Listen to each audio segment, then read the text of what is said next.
Can you imagine someone telling you they need space and want to be just friends, only to find out they were secretly testing the waters with someone else? Well, that's exactly what happened to me.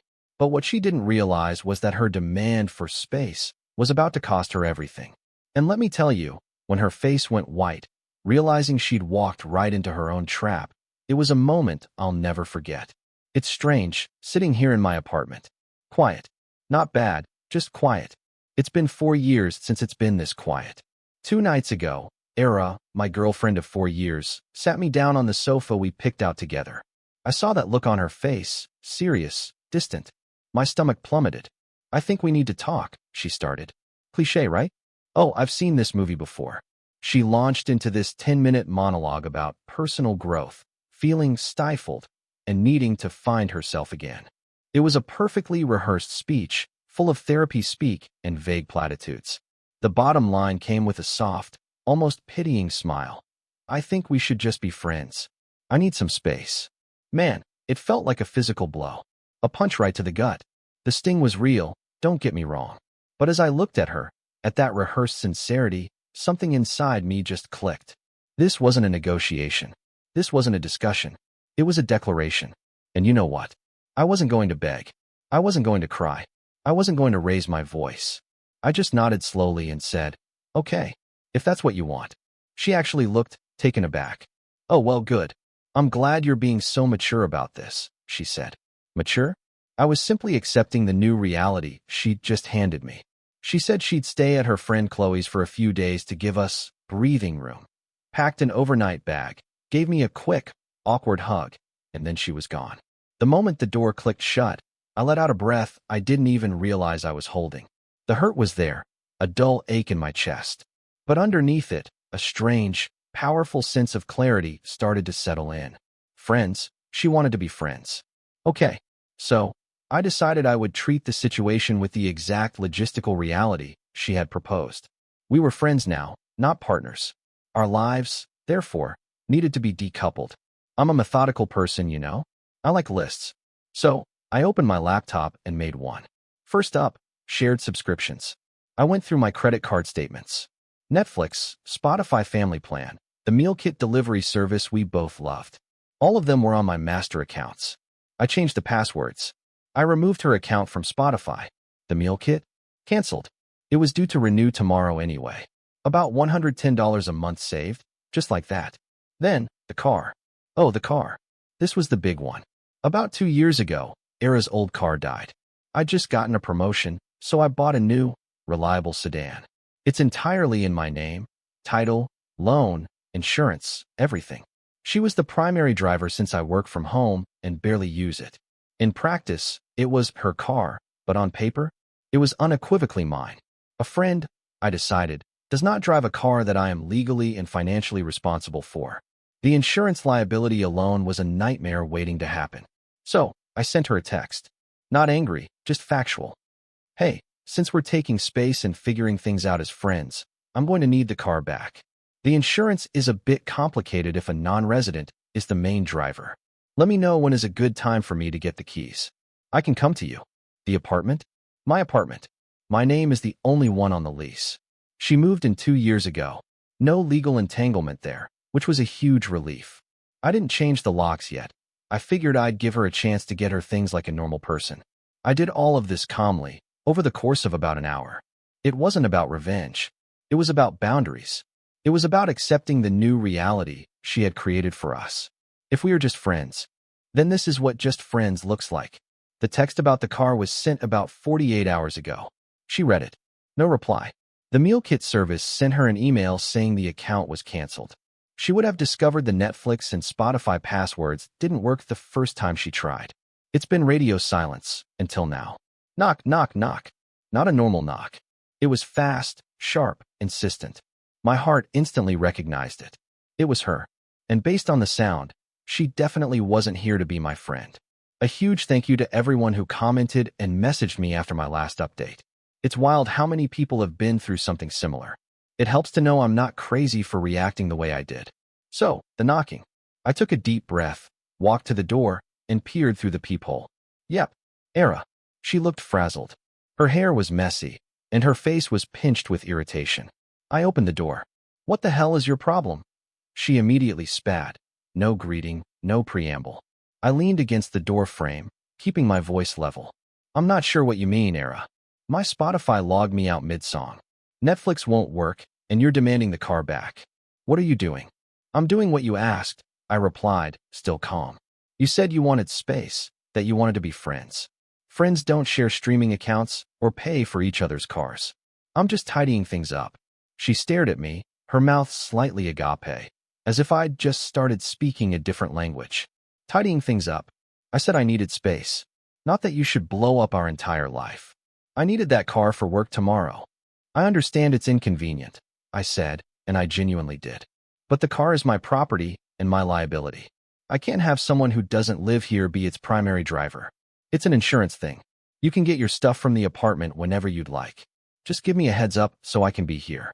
This is where the entitlement really came out, full force. "My stuff. We live here. And that's my car. You bought it for me." "I bought it while we were in a committed relationship," I corrected her gently. "That relationship is now over. According to you, we're friends. This is me treating you like a friend." She threw her hands up in the air. "This is ridiculous. This isn't how you treat a friend. This is petty and vindictive. My God, Leo was right about you." Bingo. The name hung in the air like a sudden, chilling frost.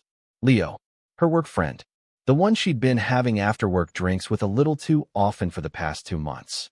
The one whose name popped up on her phone at all hours.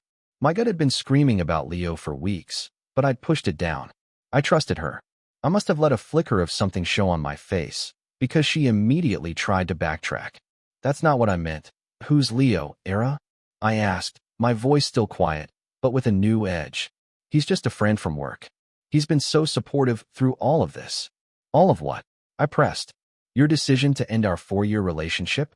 "You're twisting my words," she snapped. "I just needed a break, a little space, and you go and do all this. You're trying to control me, just like he said you would." And that was it. The pieces slammed into place. This new guy, Leo, had been in her ear, painting me as a controlling villain, probably so he could swoop in.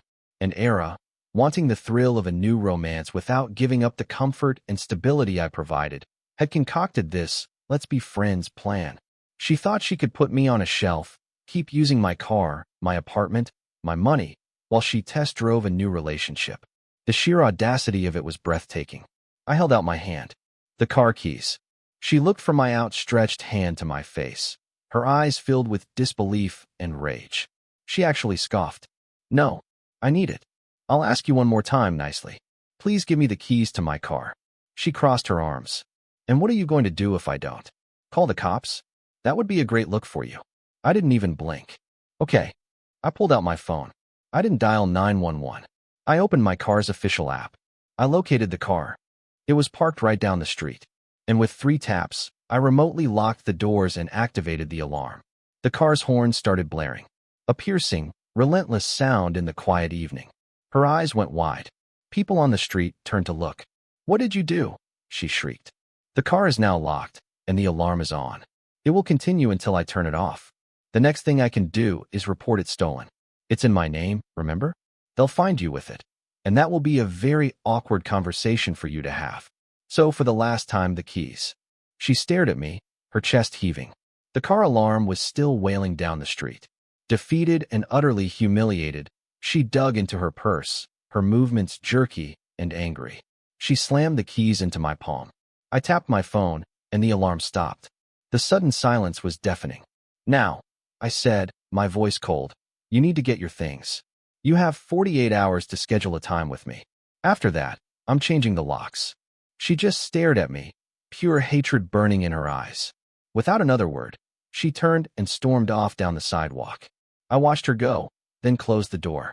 My hands were shaking, not from fear, but from adrenaline. This wasn't just a breakup anymore. This was something else entirely. And I had a feeling it was far from over. The last week has been a masterclass in escalating entitlement and delusion. I feel like I'm a character in a movie I never auditioned for. The 48-hour deadline came and went. Era didn't call, didn't text. Just silence.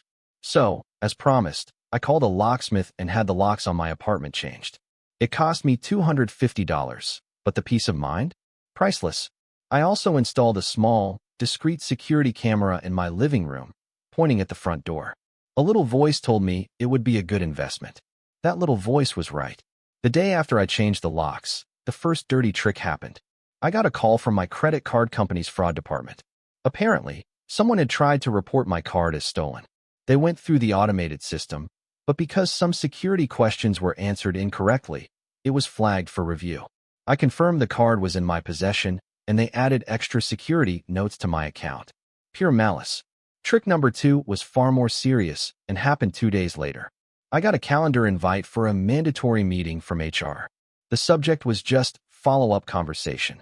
My boss, Mark, and a woman from HR named Susan were on the invite. My stomach twisted into a knot. I walked into the small conference room, and they were both there, looking incredibly serious. This wasn't going to be a casual chat. "Thanks for coming in," Susan started, her voice neutral and professional. "We've received an anonymous communication that contains some serious allegations regarding your conduct outside of work. Under company policy, we are obligated to make you aware of it and discuss it." She turned her laptop around. It was an email from a burner account, sent to her and Mark. It painted me as unstable, controlling, and prone to aggressive outbursts, claiming I was harassing my former partner. It was clearly designed to make me look like a workplace liability. My blood ran cold, but I forced myself to remain calm. I read it, took a breath, and looked at them. "Susan, Mark, this is deeply mortifying," I began. "My girlfriend and I broke up last week. It has not been amicable. This email is a malicious and false retaliation from her because I took back my car and canceled shared subscriptions after she ended things. The person described in that email is not me." Mark, who had been quiet, leaned forward. "Susan, I've managed this man for 4 years. He's one of my most level-headed team members. We've had stressful deadlines and difficult clients, and I have never seen anything but professionalism from him. This email is the complete opposite of the employee I know." Susan nodded, listening intently. She looked back at me. "Do you believe this will escalate further? Is there any risk of this spilling into the workplace?" "No," I said firmly. "I have taken steps to secure my home and finances. I believe this was an act of desperation on her part. It will not happen again, and it will certainly not affect my work." Susan closed the laptop. "Okay, we are documenting this incident and your response. Given your work history and Mark's testimony, we are considering this a malicious personal matter. We see no reason for further action at this time, but we wanted to be transparent. The Employee Assistance Program is available if you need support." I left that meeting feeling rattled but profoundly relieved. She had tried to attack my livelihood. This wasn't a game anymore. That night, my new camera paid for itself. At around 11 p.m., I got a motion alert on my phone. I opened the live feed and watched, my heart pounding, as the doorknob to my apartment slowly turned.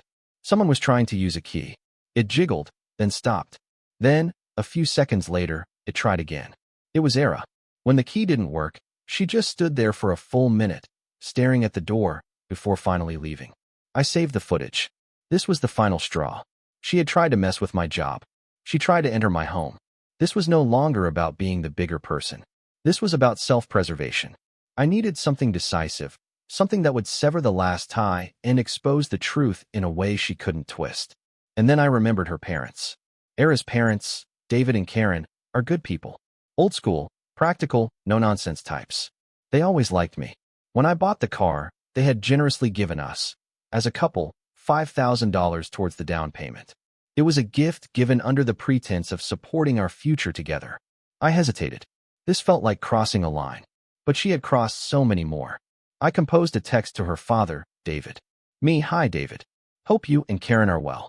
I'm writing because, as you may or may not know, Era and I have ended our relationship. I'm making arrangements to sell the sedan, and I wanted to make sure I return the $5,000 you both so generously contributed to it. It doesn't feel right for me to keep it under the circumstances. What's the best way to get that money back to you? I hit send. My phone lit up less than 5 minutes later. David, what are you talking about? Era told us you two were just having a small fight. Give me a call. I took a deep breath and dialed. The game was about to change. It's over. Truly, finally over. The last few weeks have been a slow-motion detonation, and I'm just now emerging from the blast radius. The phone call with David was tense. I laid everything out calmly and factually. The breakup, the car, the subscriptions, the email to my boss, and finally, the video of her trying my door. I offered to send him the proof. There was a long pause. Karen and I are coming down, he said, his voice strained. We need to understand what's going on. We'll be there tomorrow. The next day, they met me at my apartment. They looked worried and tired. Karen was holding back tears, and David looked grim. They were polite but reserved. I could tell they were torn, wanting to believe their daughter, but confronted with my serious accusations. We just want the full picture, Karen said softly. Era is our daughter. She's very upset and says you're misinterpreting everything. I understand, I said. Words can be misinterpreted. Videos are harder to argue with. I showed them the footage from my camera on my laptop. I watched their faces as they saw their daughter stealthily trying to use an old key on my door late at night. Karen put a hand over her mouth. David's face hardened. I want to believe there's an explanation for this, David said, though his voice lacked conviction. Then let's ask her, I suggested. I pulled out my phone. Why don't you call her right now? Put it on speaker. David looked at me, then at his wife, and nodded. He dialed. Hi, Dad.